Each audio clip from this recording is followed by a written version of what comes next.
This is the Detroit Sports Podcast Network. Oh my God!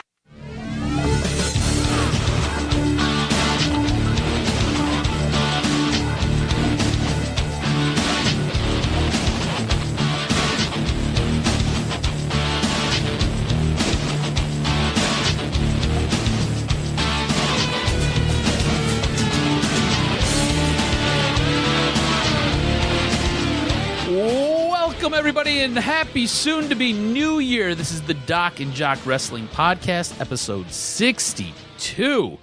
Today's show, we've got the biggest WWE superstar. He's kind of controversial, but the biggest WWE superstar. We've got his return date.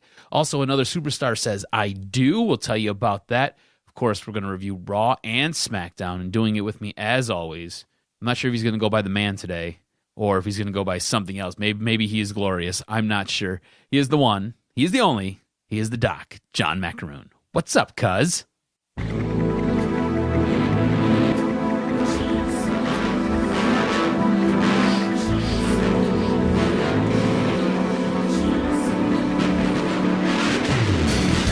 chance, so that's what you got.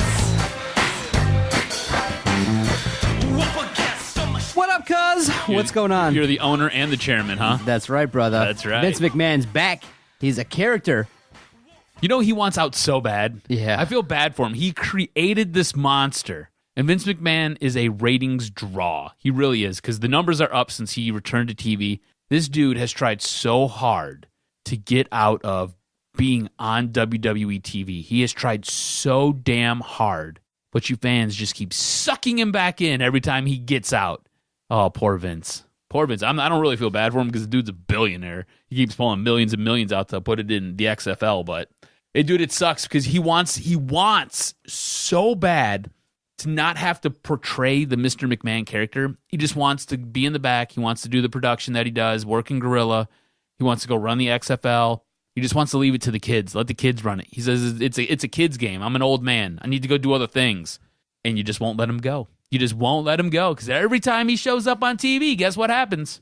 Ratings go through the roof. He's over. That's the best way to put it, is he built a character, and when he comes out, he's got things to say. And Raw was an interesting show. These two shows were taped last week. So did you check out the spoiler alerts? Did you know a little bit of what's going on? Yes. We all did. I think it was great because it made us decide to go, do I really want to sit for 3 hours on Christmas Eve instead of, watching Monday Night Football or talking with the family? Should I watch a little bit of Raw? I watched probably the first 45 minutes, but that was about it. And then it was funny. We had the football game on. Yes. We were together on Christmas Eve. We had the football game on, and on your phone, you pulled up Raw.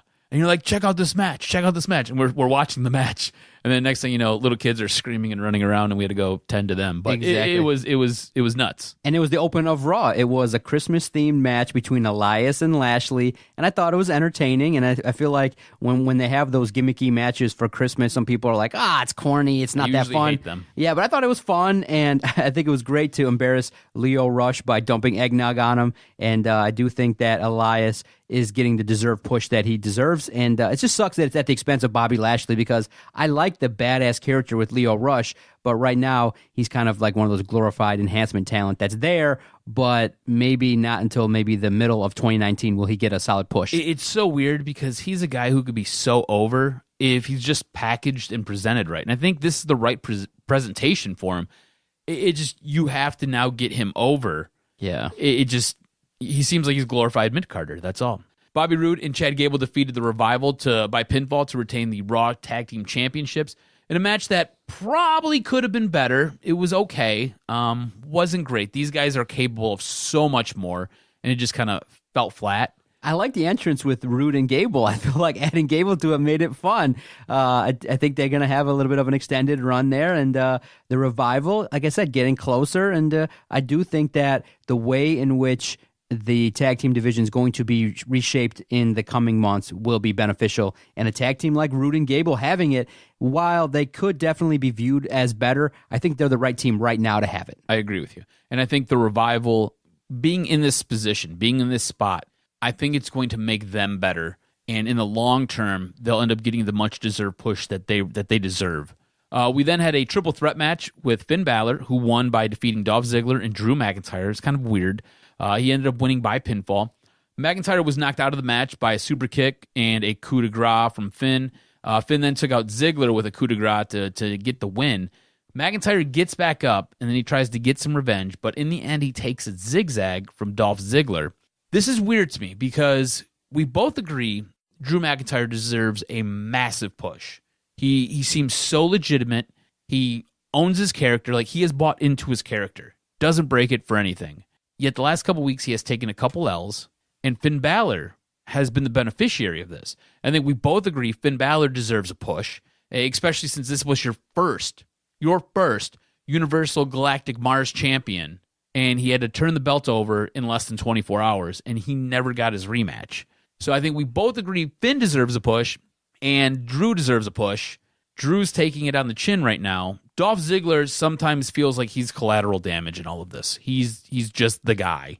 He's the guy to get everybody else over. It's kind of a weird mix. Now, here's the thing that I think people are talking about with Finn Balor. They recognize that, okay, once he won the Universal title and he got injured, it kind of took his stock down a little bit. Mm-hmm. But now, in the year that he had with the happy character in the first half of the year, just didn't do nothing. It just kind of put him in a secondary role. The biggest moment he had was obviously SummerSlam when the Demon came out. And he beat Baron Corbin, I believe. Yep. And he came out and was able to handle his business and he squashed him. He squashed Baron Corbin. That was his highlight. And I think in the revamp Raw, people are looking at Finn Balor as probably the guy that was most underutilized is because of the fact that this guy's a star. Absolutely. A massive star. You want to see him. Great entrance, great personality. And so now the talk has been, I don't know if you've seen the rumors, that for him to actually fulfill the actual potential that he has as a superstar, he's got to be a heel.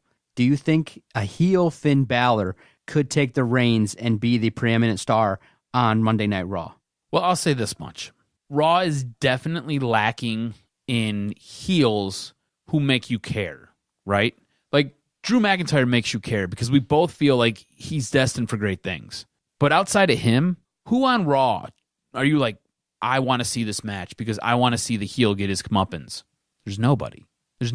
Dean Ambrose, but he's popular too because of where he doesn't make me want to see his matches. His last couple matches have sucked. And I'm a huge Uncle Dino fan, but his last couple matches have sucked, and I don't really buy into his character. I just don't. It's been a hard sell, and I don't care. I'm not invested in it. Yeah, you're exactly right in that because of the fact around the holidays, a lot of the faces have come up. It was Baron Corbin, but it wasn't that good anyway. No, Baron Corbin was awful. Nobody cared. Right, so you got to do a much better job of establishing heels by doing heel-type stuff a lot more in 2019. Right. Do you think it could be headlined by Finn Balor? Because it's Bobby Lashley and it's Baron Corbin. It's not anybody that anybody cares. No stars. Exactly. No star heels. It's weird, right? It could be, and I could see him getting over. It's weird because Becky Lynch was a heel, right? Originally, that's how she was portrayed. She was a heel.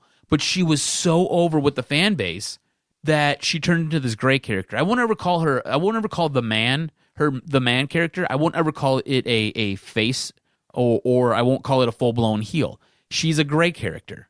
And I think we all love gray characters because nothing is ever black and white, It's real life. You're not black and white. I'm not black and white. There's many shades of gray. And I think she is a perfect example of a heel who was so over with the fan base that you cared about her match. And I think Finn could be that guy. I think Finn could get over like her. If he was a heel, he could get over like her, and you would care because you care about that character and you care about that person and what they do. You don't necessarily need to see them get their comeuppance, but I think he could be a really good gray character. Not necessarily a heel or a face, but a really good gray character. I think that would work. Vince also announced, big announcement, the women are going to have tag team championship belts. So we're going to have a women tag team division. That's really interesting. This Confirming it, we talked about it for months now. Yes. So I think that's awesome.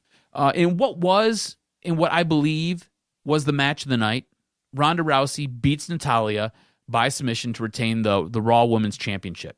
This I thought was an outstanding match. It was great. Had a lot of good back and forth. Rousey ends up in the sharpshooter, but she's able to reverse it into an armbar for a submission. I don't think we give Ronda Rousey enough credit on this show. She has done a great job stepping in and having a rocket strapped to her back. And yeah, we sometimes make fun of her promos because they come off a little cheesy. And yeah, we sometimes make fun of her facial expressions because they come off as overdone. But in the ring, she does a great job. She has done a phenomenal job stepping into something. And remember, it's only been, I don't think it's been a full year yet that she's been in this position to do these things and to win these matches. So I think she's done an incredible job, an absolutely incredible job on the pace that she was presented upon, and with everything that was thrown in front of her, she has picked it up so quick, and she has done such a good job with it. And I know wrestling with a wrestler of Natty's not just lineage but capabilities.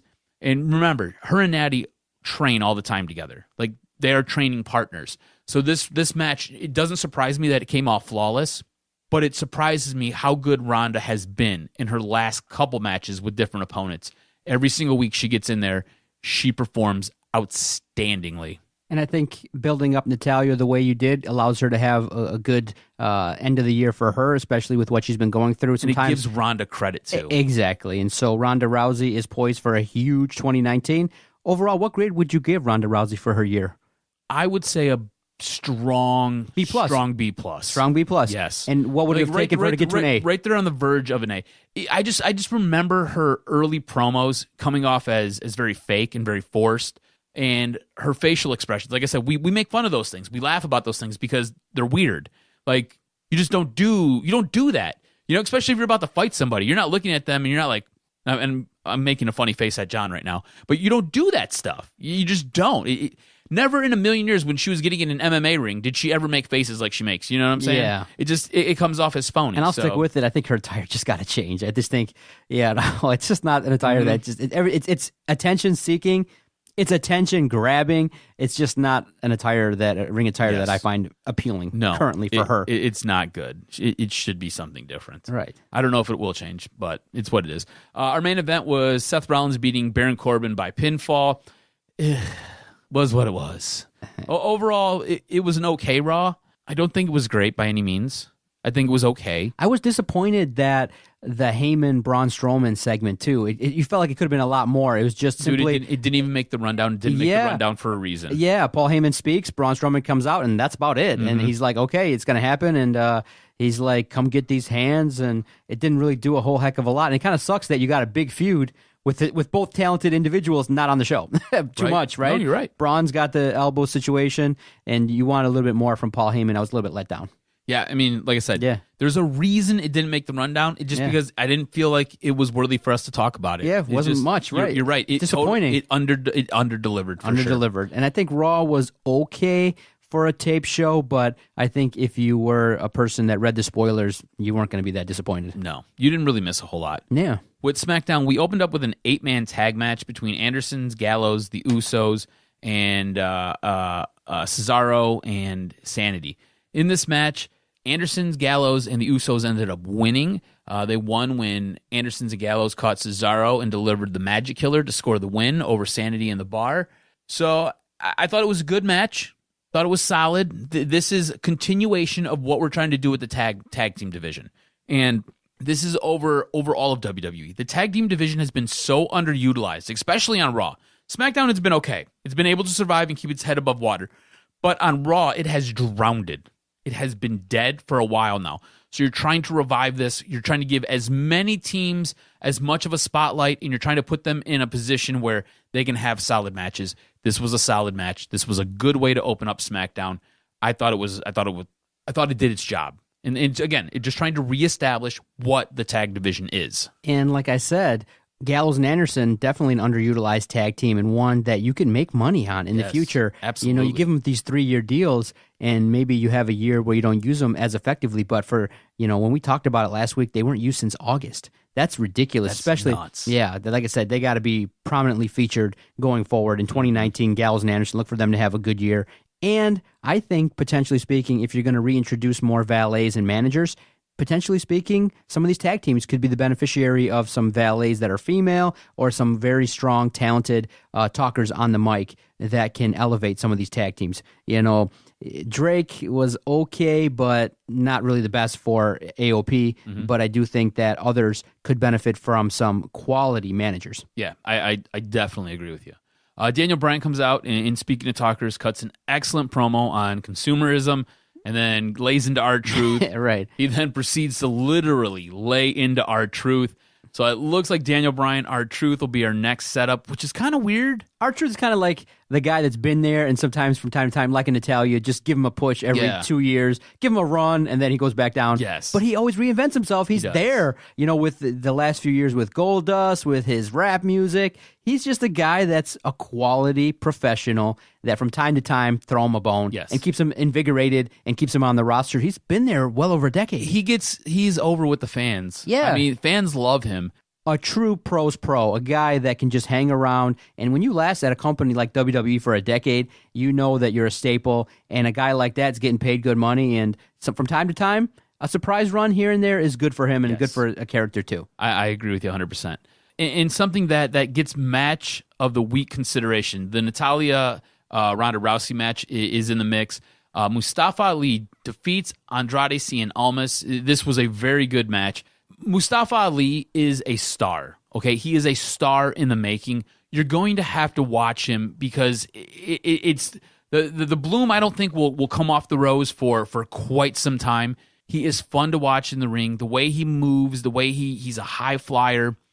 Somebody who's not real happy with their status right now in the ring and with WWE is Andrade Cien Almas. So we're going to kind of have to watch how this unfolds. But you've got one guy who I think is tracking in the upward direction, while another guy is just kind of trying to feel his way through some things and trying to figure out what his next move is or where he's going. Because I don't think he believes that he should be putting over a guy like Mustafa Ali at this time. When Mustafa Ali, I think back at I don't know if it was WrestleMania, it might have been the Royal Rumble. I'm not really sure, but Mustafa Ali had an incredible match on one of the big pay-per-views, and I think he put everybody on notice. Like I sat up and took notice. Me and you were texting about it.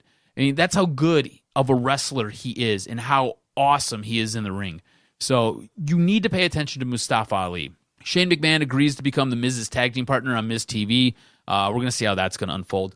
They're scrapping the plans for Shane to become a heel, especially with bringing all the McMahon characters back. So this will be interesting. I think the Miz is still going to go face. Shane will be face. And we're going to see what kind of tag team run we get here. Jeff Hardy defeated Samoa Joe by countout. Okay match, what it is. The biggest news, though, was the main event. Rusev ended up beating Nakamura with a super kick to win the U.S. title for his third time in his career, the first since 2016. I think this is a reward for Rusev and how popular he has become over the past year with his Rusev Day gimmick. Again, Nakamura was only lightly featured as a U.S. champion. Do you think dropping the title is going to be a positive and allow him to move further up the card? Or do you find him maybe floundering somewhere in the mid-card? Because it was weird when he was U.S. champion. It wasn't a very good run. It wasn't a very good run at all, and it's kind of embarrassing to have the run end like that. But I do think that he's just got to continue to evolve as a heel. Mm-hmm. He's got to go through and do some things. He's probably in line for somebody to work with him, an advocate or a manager or something like that to help get him more over. But he's got to kind of insert himself in some of these matches and cost maybe some of the faces some matchups. And maybe you get down the road in the middle of next year, Shinsuke versus Daniel Bryan, that could maybe draw some money. But you probably just definitely have to have him be more established as a heel in the coming months first, and then maybe he can make another run and maybe give him a title push in the second half of the year. But he's got to be established with a lot more heat and a lot more in general, a guy like that has to be highlighted in a different way. And right now, they haven't found the right mix. So they got to go back to the drawing board and reinvigorate that character. And he's got to do more himself. It's a combination of both. It is. The company not utilizing him and his delivery of matches. I mean, you were given a feud with AJ Styles for almost 4 months. And, yes, it was okay. It was like some of AJ Styles' worst matches. I feel like he got a C- this year, Shinsuke, and it's not right for a guy like that to finish a year with a grade that poor. Yeah, no, I agree with you 100%. Overall, I thought SmackDown's match quality was plus. I thought SmackDown did a great job with putting their matches together and the performers delivering on their matches. I think overall SmackDown moved through almost seamlessly and fluidly. I thought SmackDown was the better show. Yeah, by far, by and large, it was a much better show. I felt like when it was announced and when I read that it was going to be a title change. Boom, it makes you want to watch it. So that was cool. Absolutely. So SmackDown leads 39.5 to 26.5. So they extend their lead this week. For my match of the week, if you have 10 minutes to go watch any one of these matches, I would highly recommend you go check out the Ronda Rousey Natalya match. Again, it was flawless. It was a really good match. They did a great job putting it all together and performing it. It was honestly probably the best thing this week. Close second was the Mustafa Ali, Andrade Cien Almas. I think both these guys, because of what their history is and what their lineage is and just how they came up, they're so fluid in the ring. It's really hard to get a bad match out of both those guys. Would you like some news and notes? Hit me with this week's professional wrestling news and notes. This is a really quick Doc and Jock wrestling show. It's weird. I don't even know how long we've been talking, but it seems like it's flowing by. It seems super quick this week. Leo Rush said, "I do" last Thursday. He ended up marrying actress model Sarah Leah Wall. He posted pics to his social media. He looks really cute in his white little tuxedo. And then when I say little, I mean he's a small dude, so it's what it is. WWE announced a main event that Becky Lynch and Asuka will challenge for the SmackDown Women's Championship. This was supposed to be set for the Royal Rumble. It was on Main Event, and Main Event is a Hulu show that gets next to no promotion. Honestly, I didn't even know it was on Hulu. I had no clue, so this was weird to me. It's even stranger that the company followed this up with zero mention of the match ever taking place. That there's no mention anywhere of it on any social media. So it might be a mistake. We're not real sure. This is going to force us to watch a little bit closer as to what's going to happen with Becky Lynch and Asuka and what's going to happen with the SmackDown Women's Championship. So pay attention to that. Also, I've got a date for you on when I don't even know if is controversial the right word. I'm not sure. He's a guy who you either love or you hate. And I myself, I absolutely love him. John Cena will be returning on New Year's Day's SmackDown. So you can anticipate seeing John Cena on New Year's Day. Okay. I like the fact that he's coming back to both shows. He's had some time off. Like I said, the 41-year-old can come in and obviously spark some life into both shows. And I do think that he's a guy that in the programs that he will be in will put over some guys. I think maybe some Finn Balor, maybe rekindling of a feud with AJ Styles. Also, maybe a fun feud with Daniel Bryan, which could get us some inside jokes and jabs and things back and forth. So I do think that he could have a great year, and I'm looking forward to 2019 in the WWE. I know that the second half of the year for WWE was a little bit rocky, and a lot of people tuned out, and it resulted in really bad ratings. But going forward, when you announce you're going to reset, it does kind of lend to, some guys getting the push that they deserve. And they do have, like, similar to the Detroit Lions, they have a core of some guys that you could definitely really invest in. The Lions got Kenny Galladay, the Lions got Kerryon Johnson, and they got some guys on defense like Jared Davis that you're starting to potentially see what's there and you want to see more of. Along the lines in WWE, you got Elias, such untapped potential. Yes. And like you mentioned earlier in the show, a guy like Drew McIntyre is money. When his music plays, you want to see it. And so, it's going to be a slow build for him in the early parts of 2019. But now, when we get into the new year, it's a new invigorating passion. You know why? The Royal Rumble's around the corner. Yes. And the Royal Rumble, the Royal Rumble kind of hints at where things are going and what storylines are taking place. Now, I did hear a rumor that was disappointing to me. What's that? And the setup for WrestleMania was potentially being rumored to have AJ Styles fight Randy Orton. And I said, no, I don't want to see that. No, I don't want to see that at all. And the end of SmackDown had shown the glimpses of maybe a huge year for AJ Styles, because whenever you get to whoop Vince McMahon's ass at the end of a show, pay attention to that. So do you see AJ Styles going heel then? That's the big question, is what do you do going forward? Because he's in the midst of a contract renegotiation. He's probably going to be around at least until WrestleMania. And you realize that if you put him with Vince, that means they're pretty much thinking that it could be long-term. Or, where do you take this? Because I like AJ Styles, but a heel AJ Styles is okay, but not as exciting as the guy I saw at the end of 2018. Okay, so here's the thing. You say that, but if you look at a guy like Finn Balor, you look at Gallows and Anderson, and you look at AJ Styles, all of those guys were heels in the Bullet Club when they were in New Japan. And they were super over. Like, so over. It was unreal. So I think they have the ability to be heels and to be over. It's all in how WWE packages it. This is the thing. This is the problem with WWE. And this is the problem that I think you and I both have with WWE. It's how they present their product and how they give it to us. You know, it's cool that AJ socked Vince. That's great. Vince wants out. We already discussed that. He shows up. He performs. He's great. Vince is great. Whatever you think about Vince McMahon, he is an exceptional performer. His character, 20-some years later, still gets butts in seats. It's nuts. All right? How are you going to sell me AJ Styles, the guy who is the face that the house that AJ Styles built, which is SmackDown? SmackDown is relevant, and SmackDown is very, very good because of a performer like AJ Styles. Not just AJ Styles, but because of things that he did for that brand. How do you sell AJ Styles, the guy who has been the good guy forever now? How do you sell him as the bad guy? What do you do? How do you do this? Just because he punches Vince doesn't necessarily make him a bad guy. You know, it's weird. You got to give me more. There has to be something for me to sink my teeth into.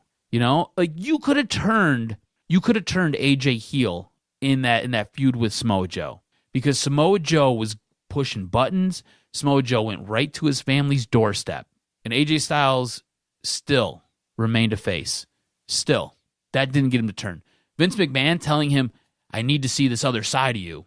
You got to show me who the real AJ Styles is. That's going to get you to turn heel? Like that is? Like this dude just threatened your wife and your kid. But Vince being like, I need to see the real AJ Styles. It's just how they present their product that sometimes is counterintuitive and makes you scratch your head. See, and like I said, there's so many stars. Like 2019 could be such a huge year. And I just kind of am hoping that some of the new characters that they're going to bring in from NXT, the call-ups are worthwhile. Mm-hmm. You hope that they really don't fall back into the bad habits, because the fans spoke, and they spoke loudly. Ratings that low really... Dude, it's been so hard to watch. Yeah. It really has. Like, honestly, there are times where I'm watching the program, and I'm just like, why am I watching this? Yeah, like there's 100 other things I could be doing. But and this Monday's Raw is going to be taped, so we'll know the results too, because it's going to take place from Little Caesars Arena this Friday, the 28th. There'll be a taping there because obviously New Year's Eve is a lot going on. So it'll be interesting to see how they close out the year. Does Vince actually put on a show in Detroit that's worthy of the wrestling fans here in Detroit, because of the fact that previous Raws have kind of fallen off the mark, and so you want to see what is going to happen on this Monday. So. Oh, man, it was such a great year talking wrestling. I'm excited for the future and what angles are going to be coming up, who's going to get the push, who's going to be the title holders. Now, with the addition of the women tag team, it's good, but it's too many belts, because every pay-per-view could have like 8 matches already. It could, but I want to see how they're going to do this, because realistically, you don't have enough women on each brand. And with NXT, you have some really, really talented girls down there, or women, I should say women down there. These belts, I think, have to float between brands. It has to go between NXT, SmackDown, and Raw. They need to be a neutral color and make them white, and they just have to travel.